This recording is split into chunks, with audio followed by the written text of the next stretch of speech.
एक मैरिज बहुत लाइमलाइट में है।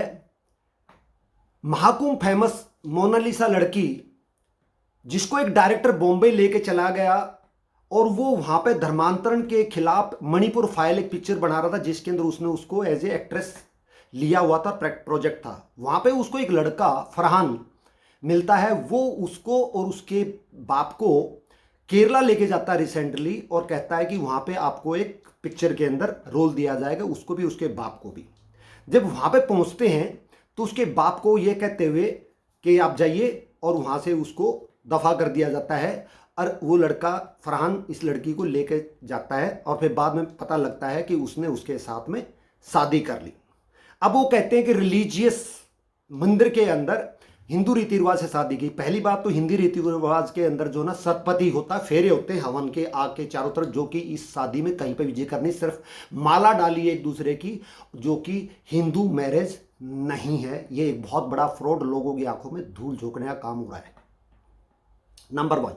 नंबर 2, फिर वो बड़े एक्साइटेड होकर के वो एक अपने मोबाइल के अंदर एक सर्टिफिकेट दिखाते हैं कि ये देखो जी हमारी ये मैरिज होगी और ये रजिस्ट्रार के अंदर हमें 1 घंटे, केरला की इतनी अच्छी सरकार है कि वहाँ के रजिस्ट्रार ने 1 घंटे के अंदर हमारे को सर्टिफिकेट ऑफ मैरिज दे दिया है। यहाँ पे आकर के मैं वकील होने के नाते मेरी एकदम से जो है चक्षु खुले कि ये तो बहुत बड़ा फ्रॉड लग रहा है। तो उसके लिए मैंने क्या किया, केरला हाईकोर्ट का एक जजमेंट लिया ताकि स्पेसिफिकली केरला के बारे में ही बात की जा सके वहां के, क्योंकि कई बार स्टेट टू स्टेट भी कई बार जो है ना एक्ट के अंदर अमेंडमेंट हो जाती हैं।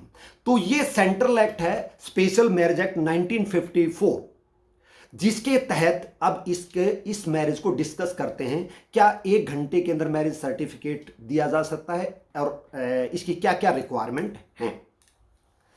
तो इसमें सेक्शन 5 सबसे पहले ऑपरेशन में आता है, section 5 of the special marriage act, जिसके अंदर इंटेंडेड पार्टी जो है वो उस एरिया के रजिस्ट्रार को देगी जहां पे आइदर ऑफ द पार्टी, दोनों में से एक पार्टी वहां की रेजिडेंट हो। जबकि ये दोनों के दोनों, लड़का बागपत यूपी का रहने वाला, लड़की मध्य प्रदेश की, दोनों के दोनों केरला के रहने वाले नहीं होती, इसलिए केरला का कोई भी रजिस्ट्रार इस मैरिज को रजिस्टर नहीं कर सकता है। टेक इट कि उस लड़के ने वहां पे जा करके और जो है ना वहां पे आधार कार्ड वगैरह तुरंत बना लिया हो और वहां पे उसके लिए भी पहले जो ना वहां पे रेंट एग्रीमेंट वगैरह लिया जाएगा। रेंट एग्रीमेंट भी वेरीफाई होता है पुलिस से, तभी जा करके हो सकता है। उसके बाद में वो आधार कार्ड भी कुछ टाइम, हफ्ता 10 दिन तो लगते ही होंगे, लेकिन यहाँ पे बड़ा फटाफट हो रहा है सब कुछ जो है ना। तो उस त्रिवेंद्रम के जो केरला का रजिस्ट्रार है उसके जुरिस्डिक्शन लेने के लिए वहां पे आइदर ऑफ द पार्टी का एड्रेस होना जरूरी है। टेक इट, वो उन्होंने मैनिपुलेट कर लिया। तो दूसरी रिक्वायरमेंट जो है ना सेक्शन, वो फिर 30 दिन का नोटिस देगा और 30 दिन के नोटिस में क्या प्रोसेस जाएगा कि जो दूसरी पार्टी, जैसे लड़की मोनिका मध्य प्रदेश की है, तो मध्य प्रदेश का जो उसका डिस्ट्रिक्ट का जो मैरिज ऑफिसर है उसके वहां पर नोटिस करेगा वो कि भाई ऐसे ऐसे ये 2 मैरिज, ये दोनों लड़का लड़की ने जो ना शादी करने की इंटेंशन दी है, तो आप यहां पे उसको अपने ऑफिस में इसको एक स्पेसिफिक प्लेस के ऊपर उसको पेस्ट करो इस नोटिस को और उसके परिवार वगैरह को बताओ। उसमें 30 दिन का नोटिस होता है और 30 दिन में अगर कहीं से कोई ऑब्जेक्शन नहीं आता है तो वो सेक्शन 7 के अंदर वो मैरिज कर दी जाती है। तो इसके अंदर तो ऐसा कुछ नहीं हुआ कि 30 डेज का टाइम तो नहीं हुआ, इसने तुरंत फटाफट मैरिज कर दी। तो इसके लिए मैं जजमेंट लेके आया हूं, जो कि मैं बाकायदा,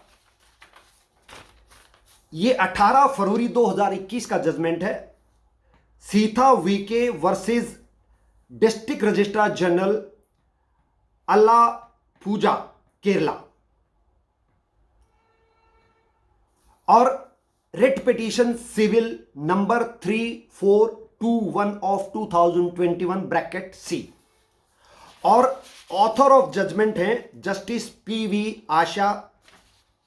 तो ये डिटेल है, किसी भाई को अगर जो है ना, अगर इसको वेरीफाई करना हो मेरे फैक्ट को जो मैं बोल रहा हूं, तो वो आप अपना गूगल करके उसको चेक कर सकते हैं। It is available on Google. इसके अंदर जो जिस हिसाब से बड़ा वहां का एडमिनिस्ट्रेशन एक्टिव है, वहां के पॉलिटिशियन एक्टिव हैं, उससे ये एक लड़का कोई सेलिब्रिटी तो है नहीं, तो ऐसी क्या खासियत है।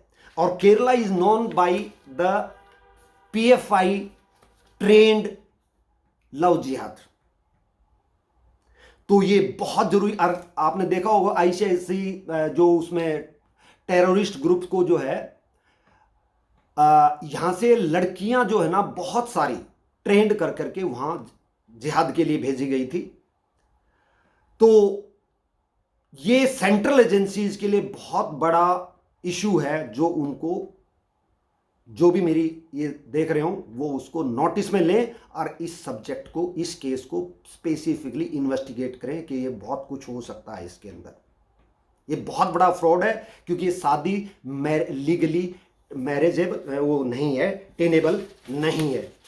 इसके अंदर इतना तक भी कहा है कि जब तक इस जजमेंट के पैरा 7 के अंदर जज ने यह तक भी लिखा है कि जब तक पार्लियामेंट इस 30 दिन के प्रोविजन को अमेंड ना करे तब तक हम कोर्ट जो है कोई पावर नहीं कि उसको रिलैक्स कर दे, कोई गुंजाइश नहीं है। इसका मतलब 30 दिन के नोटिस को बिल्कुल एग्जेम्प्ट नहीं किया जा सकता, एक्सोनरेट नहीं किया जा सकता।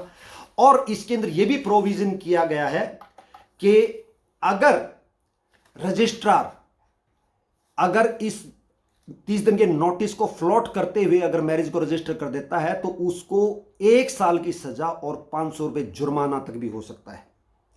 तो इसमें वहां की इन्वेस्टिगेशन, सेंट्रल इन्वेस्टिगेटिंग एजेंसी इस इश्यू को देखें, और if it is found to be fraud, FIR should be registered against the registrar and इस लड़के के खिलाफ, फरहान के खिलाफ। जय हिंद, जय भारत।